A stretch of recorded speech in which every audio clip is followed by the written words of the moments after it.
tuned into the truth frequency. Your protection from deception. TLR. Welcome, everybody, to this edition of the Freedom Link, this 25th day of April, 2016. I'm Joe Joseph. And boy, I'll tell you, we got a great broadcast for you tonight because I'm going to be joined by, in just a minute, the one and only Jeff Berwick. You've seen him on CNBC, Bloomberg, a lot of the mainstream media television. He takes a different route than your traditional economic subject matter experts. And as you know me, I'm not one of your traditional guys that like to throw the people that peddle gold and silver at you all day long.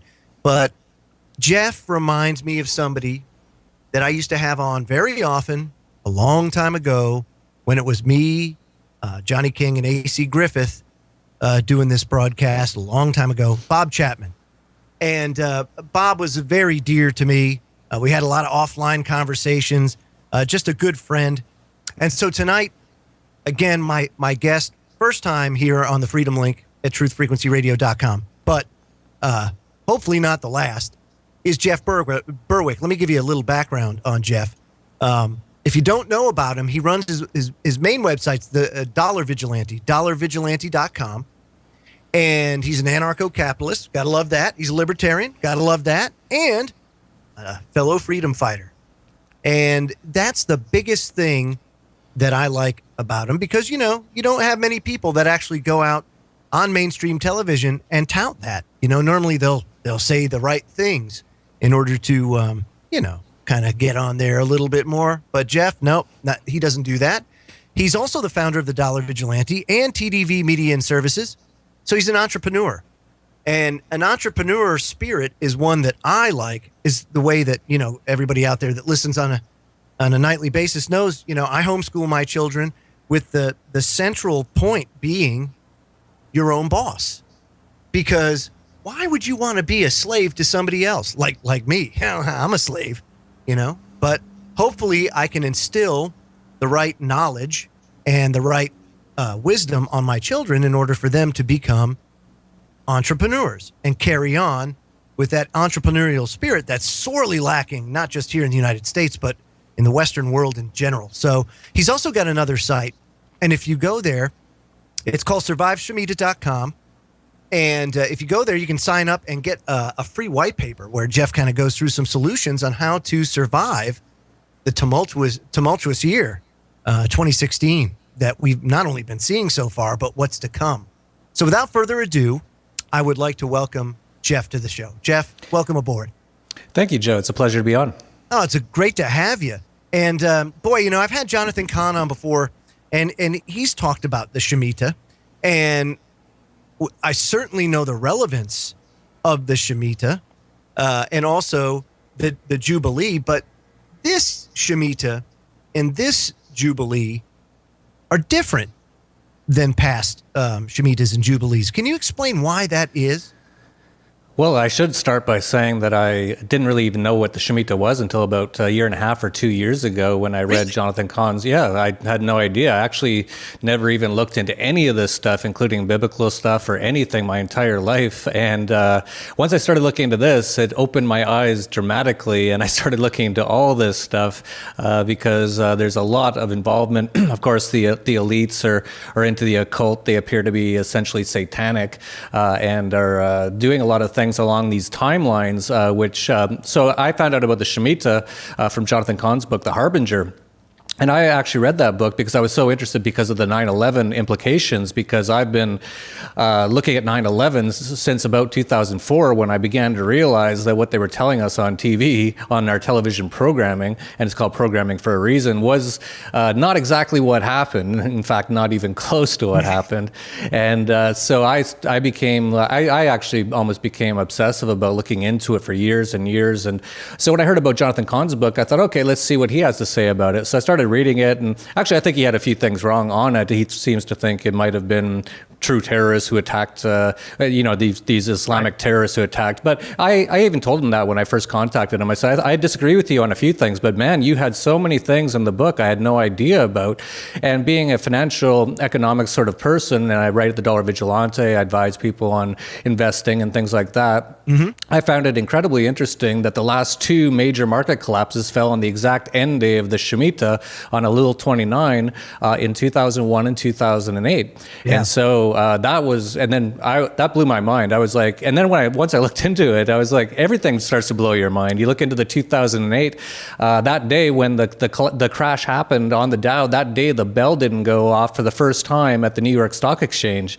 All sorts of just eerie, bizarre coincidences, you could say, that all seemed to happen. So I began looking into it more and more. I became very interested. I looked back at past Shemitahs, and so many of them had major events happening in or around the Shemitah, including the market crash in 1987. That was within a couple of weeks of the end day of the Shemitah. So it just kept going back, and I began to discover that there seems to be some sort of correlation. And even if you talk to people on Wall Street, they always talk about there's some sort of 7-year cycle, and they talk about it a little vaguely, but everyone's aware of it. There seems to be something that happens every 7 years, and it seems like Jonathan seems to have discovered what it was. It was this Shemitah. And so you asked, what's the difference between this Shemitah or the last Shemitahs and this Jubilee? Truthfully, I don't know exactly what the difference is. With the Jubilees was interesting. The last two Jubilees, the last one was 1967, so it happens every 49 years. And that was when Israel won the 6-day war, which is kind of interesting. 6 days. All this stuff seems. They didn't just win it, Jeff. They cleaned the clocks out of every. I mean, it was crazy. So, I mean, there was certainly some significance to that event. Yeah, absolutely. Just even the fact that it's called the 6-day war, all this stuff seems to be tied to the sevens, the number 7.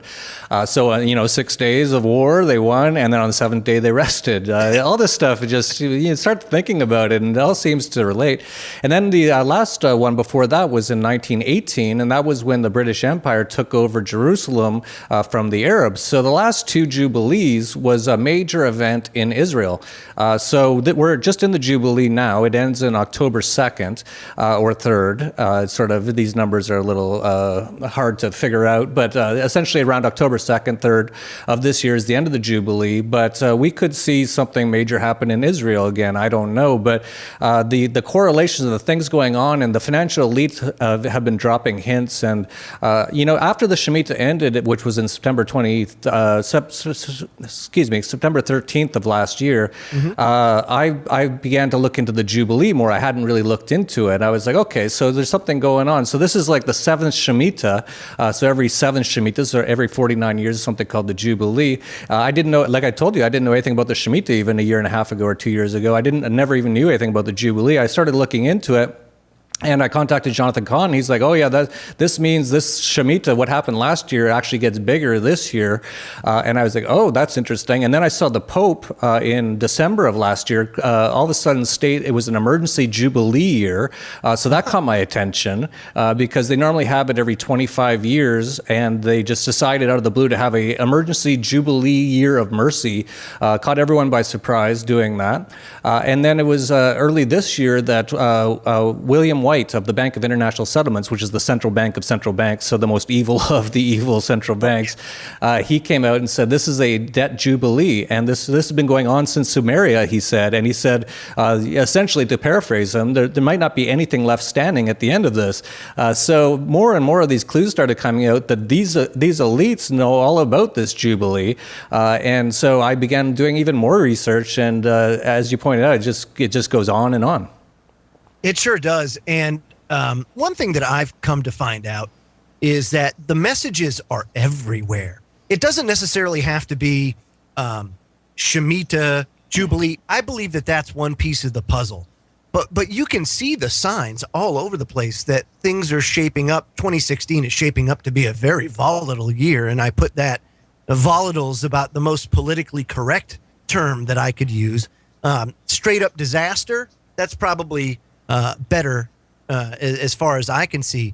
Tom Horn has also come out to say, that between 2015 and 2017, there's going to be some major disruptions in his book with Chris Putnam, Exo Vaticana, in that, the things that they're doing with CERN, the fact that CERN's built on Apollo's temple site, that may be the place or the device that's used to bring about Apollyon and unleash the pits of hell upon humanity.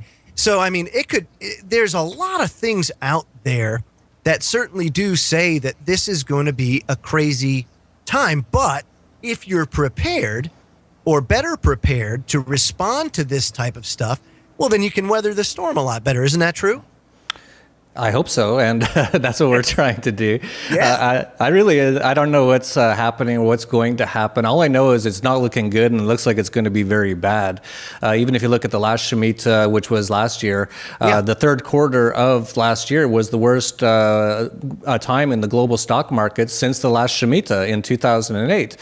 There was $11 trillion wiped off the stock exchanges of the world in the third quarter of last year. So once again, the Shemitah came through. So there's so many things going on. It's really hard to know it. I'm literally working morning to night just looking into all these things. Right. And as far as surviving it, I think I think the more you're conscious, the more you're aware of what's going on. And you pointed out that the signs are really everywhere. And I have to say, I didn't see a lot of those signs until the last few years. Once you start to awaken a little bit, you start to see them everywhere. It's like that movie with that wrestler who I think might have just recently died, who puts on those glasses and all of a sudden he can see that everything is not as it seems. They Walk Among Us, I believe is the name of the movie. But anyway, it's sort of like that. Once you start to realize and start to understand, even things like Christine Lagarde of the IMF, she came out just before the Shemitah, about a year before, and she did a bizarre speech on the magic number 7. And so a lot of those things, I would have just been like, well, what was that all about? That was just weird. But now once I know what's going on, I'm like, okay, she's telling us that this is what's going on. And it's like they say, I guess it's in the Bible. I'm just studying up on the Bible right now in the last couple of years. I just, for whatever reason, never paid much attention to it. And I think there's a saying in it that let those who have ears hear, or something along those lines, or let those who have eyes see. And I didn't understand what that meant until I started to become aware of what's going on. And it's true, because it's all this stuff is actually right there in front of your face if you understand, or if you're aware of what's going on, or if you're conscious of it. If you're not, it just means nothing to you and you just move on. I truly believe that's one of the main reasons why there's, that they push. We've had capabilities, technological capabilities that would free humanity 100 years ago. You know, you take a look at the works of Nikola Tesla, for example, and his work into free energy principles. We should be off of the oil. We should have been off that 50 years ago.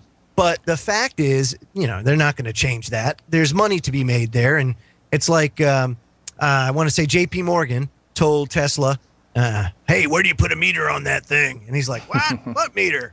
He's like, I can't sell that. Get that out of here.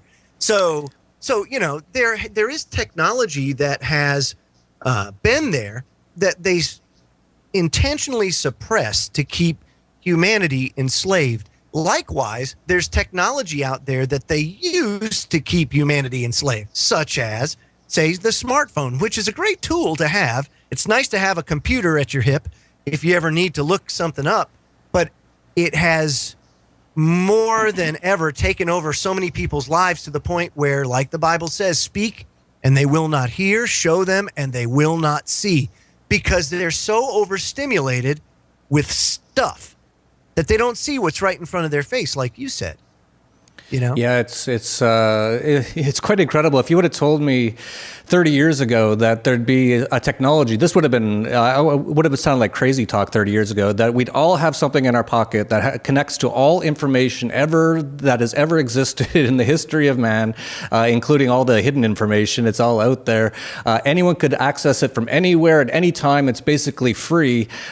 People 30 years ago would be like, you're crazy. Well, we have that now, and most people use it to look up funny pictures of cats. So it's like, exactly. It's just amazing. The people are just just so, but we have to give them, not talk down to them too much, because really they've been a recipient of decades and decades of this sort of programming. This sort of agenda has been to make it so people are that way, including the schooling system, the public education system, or the government indoctrination camps, as I call them. Right. This has all been planned since the Rockefeller Foundation in the 30s. The entire American, which is now pretty much Western government education system, is all based on a system which was essentially made to create soldiers and factory workers. Essentially, they don't want to teach you how to use your mind. They just want to see how well you memorize what they want you to memorize, which is mostly false information. This is just ongoing. The media with just the television program. It truly is called programming for a reason. People spend 12 hours a day in their indoctrination camps, and the 12 years of it too. Yeah. And Vladimir Lenin said, "Give me your child for 4 years, and the seed I plant will never be uprooted." Now they're doing their Pledge of Allegiance every day to the God, the president, and then they go home and turn on their TV and watch how we got to support the troops and all that kind of stuff. You can't forget the piece of cloth either. They gotta pledge allegiance to a piece of cloth. That's always good too. 1828, Mayor Amschel Rothschild, who finances the Illuminati, right? He expressed his utter contempt for national governments and things, and he wanted to regulate international banking. Yeah, that's the push at that time was governments wanted to rein in the bankers. And you know what he said? He said, "Allow me to issue and control the monies of a nation, and I care not who writes the laws." How true is that? When you talk about the central banks and what they've done, just to productivity in general, I mean, it's crazy. Even to the point where Woodrow Wilson, of course, he was pivotal in getting the Federal Reserve Act put into place. He was devastated by what he did. 3 years after signing the Federal Reserve Act into law, he wrote this. He said this, quote, "I'm a most unhappy man. I've unwittingly ruined my country. A great industrial nation is controlled by its system of credit. Our system of credit is concentrated. The growth of the nation, therefore, and all of our activities are in the hands of a few men. We have come to be one of the worst ruled, one of the most completely controlled and dominated governments in the civilized world. No longer a government by free opinion, no longer a government by conviction and the vote of the majority, but a government by the opinion and duress of a small group of dominant men." So, Jeff, how do people break free of that? Especially when now you have municipalities that go after you if you attempt to go off grid or you attempt to become self-sufficient. Yeah, how do you break free from that? That's a good question. It really is a difficult thing to do. Essentially, well, if you look back at Woodrow Wilson, for example, 1913, what a horrible, horrible year that was when they brought in both the income tax and the Federal Reserve Act in the same year, and that's no coincidence. Do you know how they brought that up, how it actually passed? They had to get some sort of public opinion out there, right? So what happened was the income tax people got in cahoots with the prohibition people, and they got together to give the public support for an income tax. And and Ken Burns did a great documentary on prohibition, and I didn't know about this until afterwards. But basically, it was, hey, we'll help you get the income tax passed if you help us get prohibition enacted in the United States. Yeah, prohibition, another great thing. Essentially, headless bodies in the street of Chicago because the government wanted to make alcohol illegal. And now we've had this heinous drug war for 40 years, and it's just produced the exact same thing. That's slowly being rolled back because you asked how we can sort of change things. And sure. In some ways, you can change things, but it happens incredibly slowly if you do it within the system. But essentially, there was enough people who had waken up now to this horrible, horrible war on people, which they call a war on drugs. And they finally just said, well, we can't keep this going much longer. So now they're going to do exactly what they did in the past with banking and all that sort of stuff. We're going to legalize it, but then we're going to essentially give permission or permits to certain people who will all be our friends. And we'll regulate it to make sure we get all the money from it and tax it and all that sort of a thing. But that slowly is going away finally. That's just one small part of this entire horrible system that's going away. But how do we stop it or slow down this thing? It's up to people to open up and realize what's going on. And in that way, I think the best way is just to spread this information. Luckily, there's a lot of things going in our direction right now, actually. There's a lot of things to be optimistic about. The internet has changed everything. If the internet wasn't here, we'd be toast. This would be long over. But now you're seeing, I just saw a recent poll, and mainstream media in the U.S., 6% of Americans think it is good, truthful, honest information. It's 94% don't believe what they're seeing on TV. That's huge. That's a big change. Yeah. And most people are getting their information from the internet now. And now they try to shut down a lot of the people speaking a lot of the truthful stuff, but you can still get it on the internet. And they're going to keep trying to shut it down. They're always doing that. That's what the internet kill switch and all these things are all about. And they're always trying to pass it. But we do have an opportunity now. People are starting to wake up. And I think people just need to realize that you can't change the system by changing the system. You just have to get rid of the system. Just create a new system that makes the old system obsolete. A lot of Americans still have this sort of idea that a bloody revolution is the way to do it. Ugh. The U.S. government has so many tanks and drones and nuclear bombs. It's not good. No. And there's not enough Americans who actually understand what's going on. They would actually support the government. You just saw with Finicum or whatever his name was in Oregon, yes, Leroy right. Finicum or whatever. And I looked at the Twitter feed on that, and so many people were like, oh, they should have nuclear bombed them. It's like those guys were just saying, we'd like to have control of our own land, like. Let me give you my thoughts on that real quick, and I'd like to get your opinion on that. See, because you have to evolve with the times. And here's the thing about Leroy Finicum and that whole thing.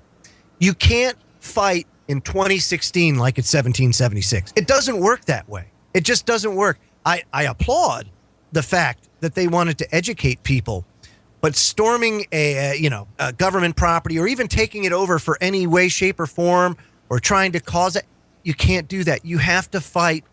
This is a war where your tactics have to evolve, just like any other war. You're not going to fight with cannon against and muskets against the invading British Army. That's not what's happening. So you have to change the tactics with that. And I think utilizing the internet, understanding that knowledge is power, and those. Correct me if I'm wrong, Jeff, but I see an insatiable thirst for knowledge and for legitimate content that I haven't seen in a long time. That blind trust of the mainstream media seems to be waning fast. Yeah, like I said, once people started getting on the internet more, and that's happened in the last decade, it took longer than I thought because I was around when the internet first came out, and I was waiting for the internet to come out, and when it did, I was so happy. It was around 1993, and I actually said at the time, this will end all wars. There'll be no more wars. I was wrong because no one really started using the internet really until in the last 10 years or so. There was no Facebook, there was no YouTube, there was no Google until the last 10 years. There was no Apple iPhone, smartphone 10 years ago. That's when people really started, your average person started to get on. And so finally they had, they're on Facebook and they're seeing all the usual propaganda and all that, support the troops, all that. And then something will pop up and it'll say something like, maybe 9/11 wasn't what they said it was. And they'll see that a couple times. They'll be like, hey, is there more to this story than what's on NBC or CNN? So yeah, people are starting to wake up and bringing it back to that Finicum thing. That was really interesting because as you pointed out, they took over this small government post office or some sort of tourist agency house or something. Yeah, it was basically it was a park ranger station for lack of a better term. Yeah, but I mean, well, it just goes to show though, because it's not a physical thing. Government is not a physical thing. You could take over every government building. What is the government, right? If you ask your average person what is the government, they'll say, well, it's President Obama. Okay, well, he's a guy. What is the government? And they might point at like something like the White House, like it's a building. Well, the building isn't isn't doing anything. What is the government? Government is the roots of the word is govern, which is control, meant mind. It's mind control to get people to buy into, oh, we need this thing that's always causing us problems, always stealing our money. We need them to steal half our money every year of every single person in the country, because if they didn't, maybe someone would rob us or something like that. So it was so poignant that they took over this park ranger station. It just sort of showed it doesn't matter what the building is. What we need to do is to get people to wake up and realize that government is not a necessary evil. It's an unnecessary evil. And as soon as people start to realize that, and we're seeing a growth of libertarianism now. 10 years ago, if you asked almost anyone what's libertarianism, they wouldn't know what it was. They wouldn't even heard that word. Now it's very well known. It's talked about all over the place. People are waking up to it. So it's going to be just people waking up. This is actually government and central banking has been almost like a horrible spell over the people of the world for hundreds of years now. And they just need to wake up from that spell and go, oh, we don't need to be owned and ruled by someone. We need to own and rule ourselves. And if more and more people do that, we'll have a world that's so peaceful and prosperous, people have no idea. But that's what the government's always trying to do, is try to make it sound like, oh, if you didn't have us, it'd be chaos and horror. And they always know what's best for us, don't they, folks? So we're going to go to break, and when we come back, more with Jeff Berwick, so you want to stay tuned. His website, dollarvigilante.com. We'll be right back after these messages on your protection from deception, Truth Frequency Radio. Don't go away. Welcome back, everybody. Joe Joseph here. You're listening to the Freedom Link on Truth Frequency Radio, truthfrequencyradio.com, your protection from deception. My guest tonight, Jeff Berwick, the Dollar Vigilante. His website, dollarvigilante.com. Of course, you've seen him on Fox Business, CNBC, Bloomberg, if you follow the financial stuff. He's also got a great website, surviveshemitah.com, and there you can sign up for a free white paper if you go just sign up for the white paper, and great information in there. And also, if you like the YouTube, if you'd rather the video content, go to YouTube and check out the Dollar Vigilante on YouTube. And Jeff, another good friend of mine is Michael Snyder. And on his website, the Economics Collapse blog, he recently highlighted some numbers that just came out saying that 1 out of every 5 American families, nobody has a job in that family. I mean, that's crazy, almost 20%. And it's been like that for quite some time now. How does a nation survive when 20% of households have somebody where nobody works in it? That means they're totally dependent upon the government for subsistence. Well, yeah, it's been going downhill for a long time. Well, one of the big sort of lies that the CNBC and the mainstream media like to promote is that things have been pretty good for the last 10 years, or even 15 years. I actually think the depression started in 2001, right after the tech bubble collapsed. And if you look at almost all the major metrics, you can see that was the case. You can see that the average income of an American has gone down since 2008 for sure. You can see that actual wages in real terms. So you can actually look at wages of Americans in terms of gold since the 1930s. I think it's called pricedingold.com. You can look at everything in the price of gold because, of course, the U.S. dollar is constantly devaluing. So sure. It's very hard to tell what the actual price of anything is, and that's all a big scheme of the central banks to screw up the economy and to basically impoverish people. But if you look at that, it's been downhill almost since 1971. That was a huge date, actually. Almost all the charts changed in 1971 when Richard Nixon took the gold backing away from the dollar temporarily, as he said, because of money speculators. It couldn't have been because the U.S. was bankrupt after the Vietnam War and then had to fake the moon landings in order to get people's mind off of it, and then take the gold backing away from the dollar after that. It couldn't have been any of that. It was because of money speculators, and that's really when the system started getting really bad. And they almost collapsed the system in the 1970s. By 1980, a lot of people thought the whole system was going to collapse. But it only had about 10 years to build up government debt because government debt was very small. Even in 1980, it was less than $1 trillion, which is still huge, but it's now $19 trillion. It actually has doubled since 2008. So since Barack Obama, the Nobel Peace Prize winner, has gotten into the Oval Orifice, he's doubled the national debt. He's gone into more debt than every other president since Washington in the last 8 years. That's because the system's in collapse now. And even George Soros said in 2009 that the system did collapse, and all they're doing now is just printing money to make it look like it's alive still. And that's exactly what they've been doing. That's why we have quantitative easing 1, 2, 3. It's like the Rocky movies now. And we have zero interest rates going into negative interest rates, which is absolute Keynesian economics craziness. That's crazy. I look at the decline, our current decline. I kind of go back to the repeal of Glass-Steagall. And when they repealed Glass-Steagall, that seemed to be the nail in the coffin. When investment banking and savings banking merged together and they could mix the two, that seemed to be let's take the gloves off and just we can gamble away their money and it's okay. And then derivatives, you throw the derivatives market in there and that's through the roof. There just seems to be so many avenues to instability or collapse. Any one of them can take the whole system down, and it just seems like their modus operandi is, let's make as much money as we possibly can, concentrate as much wealth as we possibly can before one of these things actually blow up. But by then we'll be in our bunkers. It's okay. It's like, yeah, it actually is sort of a plan. It's really like the rats on a sinking ship. You can just see the theft going on everywhere now. It's just rampant corruption and theft. Even the Panama Papers, which came out, which was mostly all a propaganda scheme. But you could just see they exposed a few politicians they didn't like. People like George Soros don't like the politicians in Iceland because they actually jailed the bankers after 2008. He doesn't like the Ukraine government because he's trying to overthrow that country to cause World War III. They don't like the Argentine government. So they exposed them. You can just see the corruption is rampant. Everyone's just stealing as much as they can right now before the whole system collapses. But there's actually a point behind the scenes. These are all sort of like mid-level people. Any president or prime minister, they're not really running the show at all. There's people behind them really running the show, usually the central bankers, and not Janet Yellen either, people who control Janet Yellen.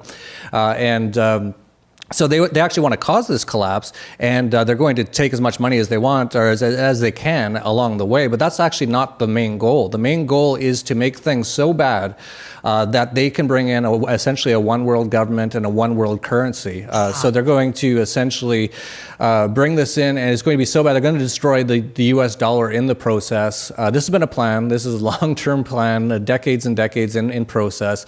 And then they're probably going to bring in a lot of military war-related things. You can just see all that happening right now. It's insane. It's amazing watching Americans watching CNN, and they'll show a Russian jet fly by a U.S. jet really close, and Americans will go, how dare they? It's like, well, that U.S. military ship was off the coast of Russia, like a few hundred miles. What do you expect they're going to do? They're trying to provoke essentially a World War III. This whole thing in the Middle East with ISIS, which was created by Hillary Clinton and Dick Cheney and all these guys, is now they're fighting Al Qaeda, which is backed by the Pentagon or the Pentagram, and they're fighting the CIA's ISIS fighters, and people are like, yeah, go get it. Like nothing even makes any sense. They're just trying to destroy all these areas, and then they bring in all the refugees into Europe. This is all a plan. To make everything so bad and destroy the entire economic system of the whole world, and then bring in, and everyone will clamor. Hopefully not everyone. Hopefully people wake up, but a lot of people will clamor and say, oh, we need someone to save us. And they'll come in, they'll say, well, it's a SDR currency will save us. One world government, we'll have one central bank and a one world taxation system, and everything will be okay. Do you think that in the process, and of course this is total speculation, but just your opinion, do you think that any debt forgiveness would be incorporated with any implementation of a one world currency, only because almost like a selling point, if you will, throw some crumbs out to the peasants? Yeah, absolutely. They always have to throw out some crumbs and some benefits to get you to go where they want you to go. Yeah. And that is a big question a lot of people have is, should I go into more debt? If this whole system is designed for collapse, even if it isn't designed for collapse, you can just look at the numbers. It's going to collapse. It is unsustainable, absolutely unsustainable.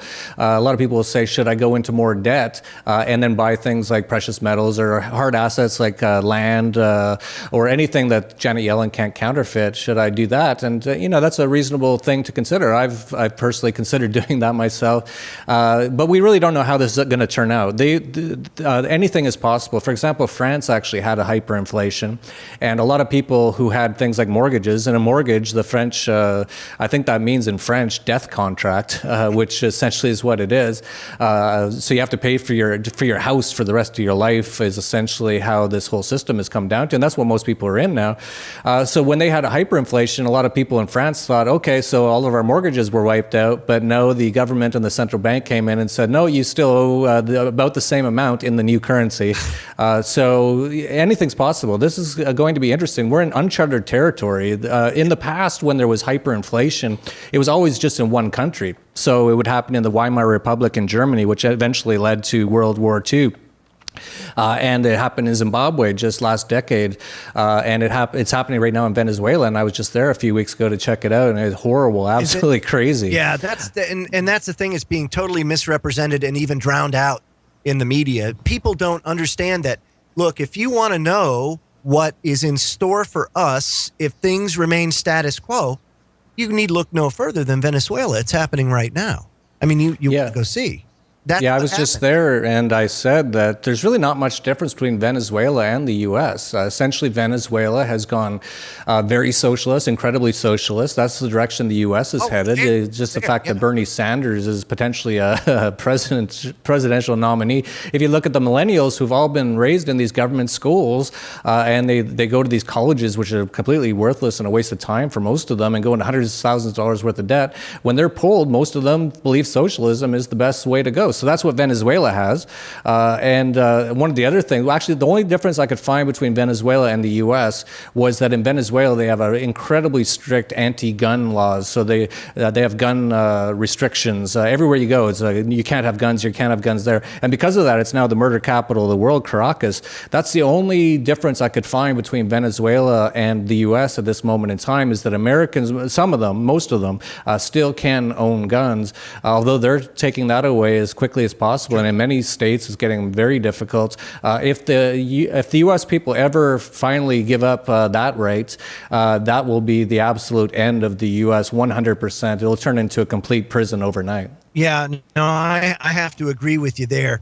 Since you brought up Jonathan Cahn and you're talking about the Shemitah, a lot of people look at end times prophecy, they look at Revelation. But when you read the Bible, the first thing that you should understand is you don't have to read it all the way through.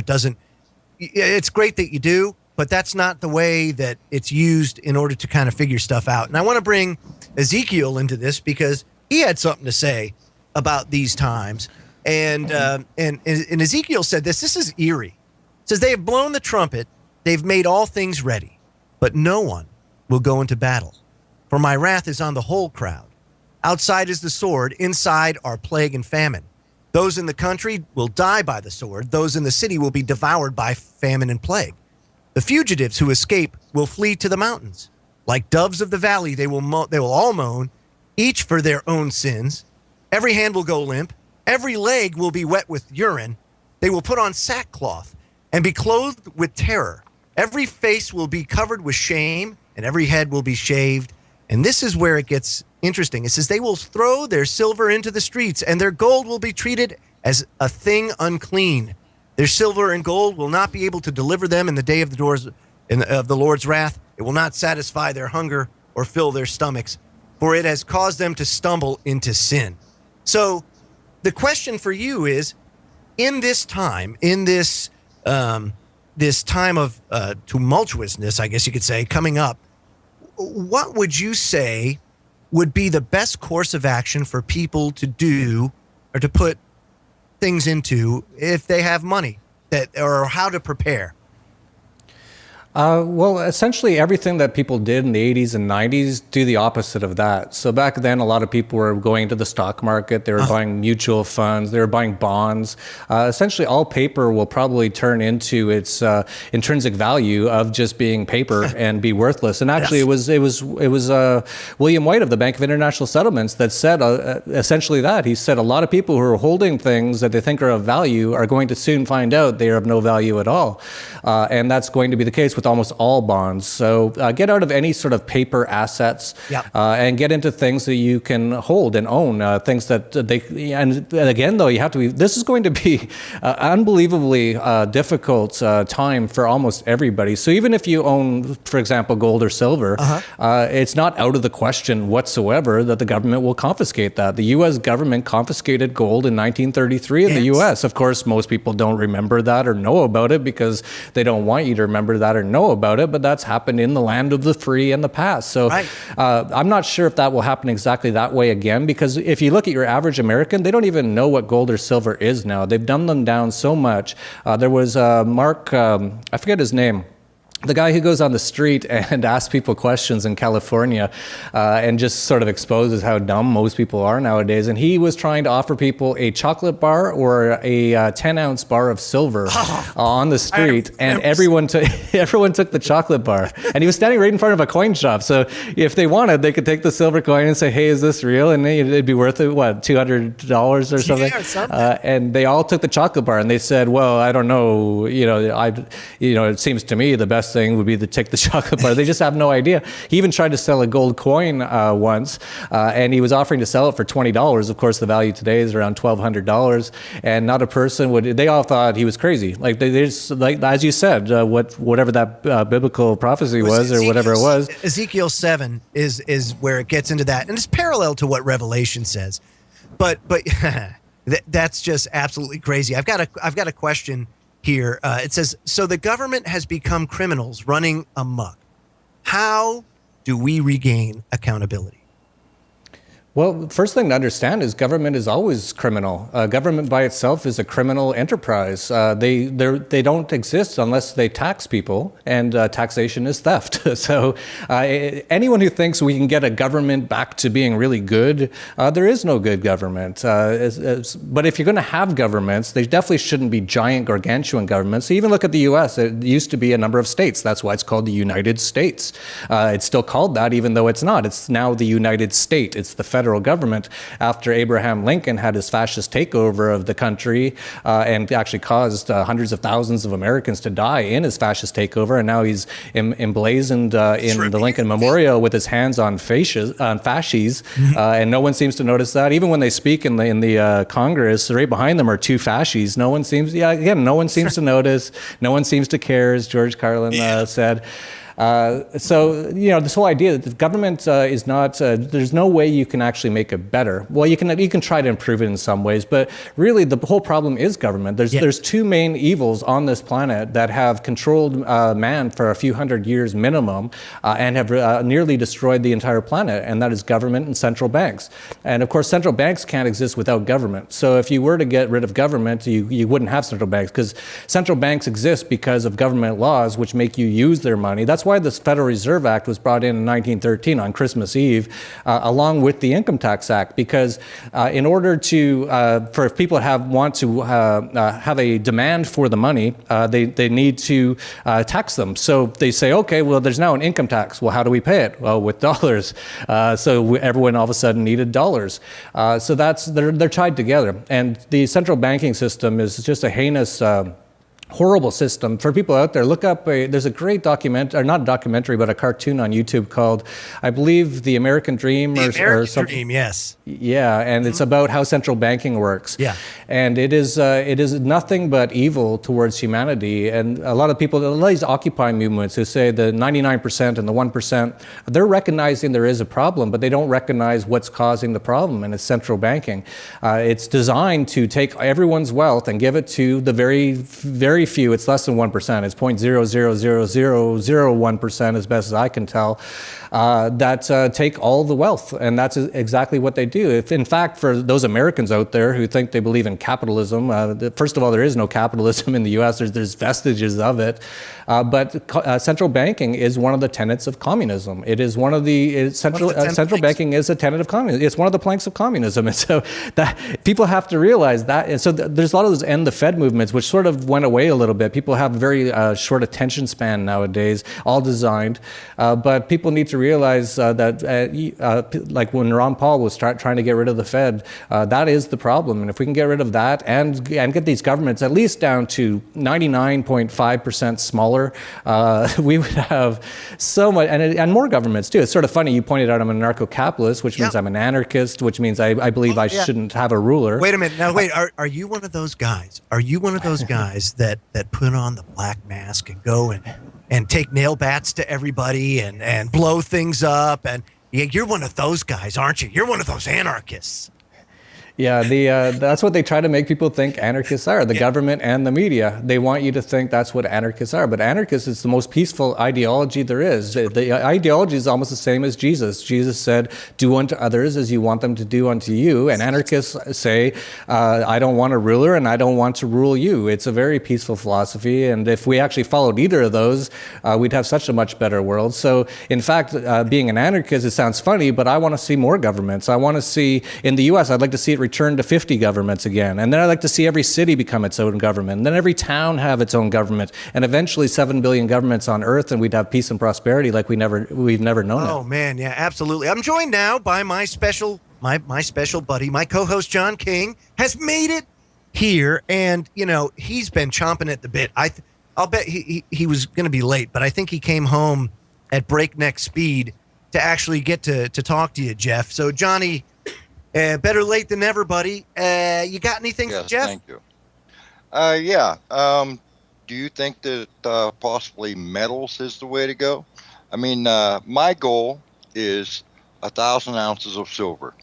And when the silver market pops, sell and pay off my house. The house is the only thing that I have that I'm in debt to. Ooh, 1,000 ounces of silver. What do you think? I don't know. Well, truthfully, I think that this collapse is going to be so brutal that you might not even want to live in that house by the time it's over. It is going to be that bad. So really what I tell a lot of people is if you can get out of the U.S., which I think is going to be ground zero for this economic and financial collapse, to get out. As far as the paying off your house and things like that, that's something that you can think about, but definitely own hard assets and try to keep your assets outside of the financial system as much as possible, including the banking system. What happened in Cyprus with the bank bail-ins and what happened with Greece with them shutting down the banking system for months is going to happen all throughout Europe. It's going to happen. All the major Western countries have all put in bank bail-in clauses now. So as these banks collapse, and they will collapse, they're all insolvent, they're all bankrupt, and they don't own any money, actual money. If even 10% of the people who had money in a bank went to the bank and said they wanted to withdraw it, they don't actually have that paper currency. It's game over. Yeah. So, and the FDIC is bankrupt. The U.S. government is bankrupt. This is a complete all-out bankruptcy. So you have to be very careful. And so even with things like precious metals, I would say to own some of them or internationalize some of them because, as I pointed out, the U.S. government could crack down on it. I don't think they're going to confiscate it this time because not enough people even own it anymore, but they'll probably put more taxes on it. They'll say there's a 90% tax on every gold sale and things like that, or make it, they're trying to construe precious metals ownership as being things that only criminals and terrorists do, the same as what they do with Bitcoin. So it's going to be very difficult. There's no easy answer to this on how we get through it the easiest, but if you're thinking at least along these lines, you're going to be so far ahead of most people that most people are just absolutely unprepared for this. They still have most people don't even have savings now, but those who do keep it in a bank, that'll probably go away or be hyperinflated away. So most people are going to get incredibly hurt during this collapse. So, just hold hard assets, get your money outside of the system as much as possible, and look into things like foreign real estate, precious metals. Look into Bitcoin. Cryptocurrency is absolutely a game changer. Sure. And I've been saying this since 2011 at $3. It's now $460 today, Bitcoin. But that's an amazing growth. And Bitcoin's not the only cryptocurrency on the street, is it, Jeff? Yeah, that's been a big change in the last few years. It used to be Bitcoin was pretty much, there was a few others, but now there's been just a boom of cryptocurrencies, and many of them are very interesting. We've been talking about them at our newsletter, things like Ethereum coming out. These are all actual game changers. If you actually understand what's going on, this is going to change everything. So to get some of, just a small percentage of your assets, 1% into Bitcoin, could just do phenomenally well, and you'll be able to transact when when the banks close. Yes. When things are very difficult for most people, you'll still be able to transact with Bitcoin. And Bitcoin, you can do if you have $1 million of Bitcoin, you can actually hold it in your own head. This is what's so powerful about it, just by memorizing your password. And you can send it to someone in China tomorrow in 10 seconds for really no transaction costs, and really no one can stop it. There's no way to stop it. So try to do that with gold, right? And don't get me wrong, I'm a very pro precious metal person, but I think cryptocurrency is just an additional way to get outside of the system and still be able to transact. If you look at the Weimar Republic, I don't know if it's a wives' tale or not, but I wouldn't doubt it if it's true, that one person had 2 gold coins after the Weimar Republic all collapsed and all the currency was worthless, and he bought a hotel with it, and it turned out to be an international hotel chain with 2 gold coins. So, wow. Just to have some of your assets outside of the system, you'll be in such a much better prepared than most people. The scary thing is going to be that most of those other people who weren't prepared might notice that you're down the block with a house full of food, with a power generator, with a bunch of golds buried in your backyard, and they might be hungry. And so that's why I'm saying it's going to be interesting when this collapses. Yeah, no, it most certainly is. And I love the cryptocurrency idea, because it goes to, again, fighting this battle. We don't fight it like 1776. You fight it like it's 2016. Cryptocurrency seems to be pretty good right now. The only thing is in a collapse, does the internet still exist? Do you still have access to the internet? All these questions remain. We got about 2 minutes left, Jeff. You're free to plug away, man. Plug like there's no tomorrow. Well, thank you. I don't have too much to plug, really. I just if people enjoy what we're talking about, this is what I write about every day at the Dollar Vigilante. We send out a free blog every day. If you just go to dollarvigilante.com, and you can just put your email in, and we'll send you this sort of information every single day. And I've cleared my schedule for the next few years. I started doing that a few years ago, realizing that the end is near, and I needed to focus full time on spreading this information. So you can get that information there. And as you pointed out, Joe, if you're interested in that whole Shemitah angle on things, on how this is a planned collapse, I put together a video that's gone viral. You can see it at surviveshemitah.com. That's survive, SHEMITAH.com. You can see the video there. If you want to get some more information on what we think you should be doing to protect yourself, you can get a free white paper there. And that's basically it. But I'd really like to thank you for having me on, Joe. It's been a real pleasure. Oh, it's been a pleasure here as well. And Jeff, I would love to have you on again. The listeners have enjoyed it. And boy, I tell you, it seems like the best course of action at this point is don't draw any conclusions. You just got to kind of keep your ear out there and have your eyes open and listen and watch, and you'll see the signs of what's going on, And gosh, again, it was great to have you on the show. That was Jeff Berwick, folks. DollarVigilante.com. Keep up the good work, Jeff. You're doing some great things over there. Thank you. You too.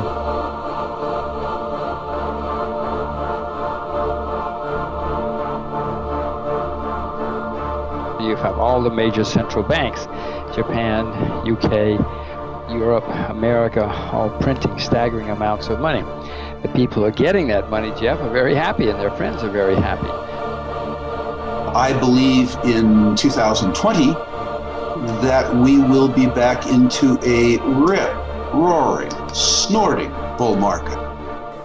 They may increase interest rates by 0.25% to kind of prove to the world how responsible they are. Government is always mankind's biggest enemy throughout human history. It always has been. It's what destroyed Rome. It's what every empire has collapsed, and every war and all the billions of people have been killed. It's all due to government. So it is always our enemy.